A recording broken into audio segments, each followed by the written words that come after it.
I was thinking how Taj used to speak about the seven, in regards to it being upside down, and then you can see the circle seven, right?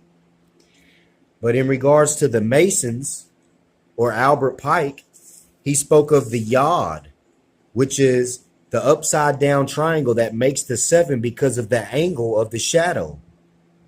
Like you got your higher self, but you don't even realize the higher self until you realize that there's a shadow of the lower self. But they have it as a seven. It's the Hebrew letter, like I was saying, the yod, or they call it the Dale. But within that Dale is a Hebrew meanings which speak of nationalism. It speaks of studying, being caring. It's the seven. The yod is what the Masons have. Is the G is the seven, but it's the yod. That's what Albert Pike and them spoke about. Again, Dale, and that's my middle name is Dale. But when it spoke of the other letter that has the seven, it has Lutif, Lutif. But yeah, I just remember when Master Teacher was teaching about the seven, the Great Seal.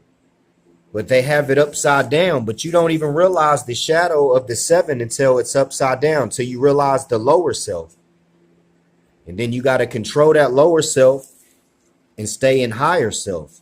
But that's how the Masons explain it, as the yod. It's a seven, but it's the Hebrew 10th letter.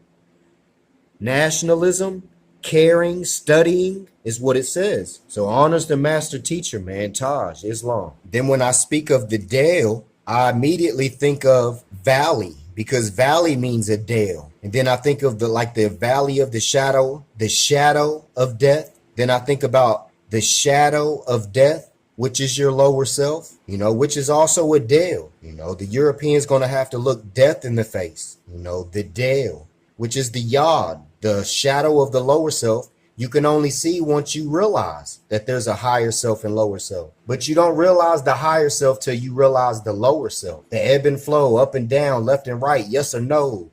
Indeed. Peace and love and peace.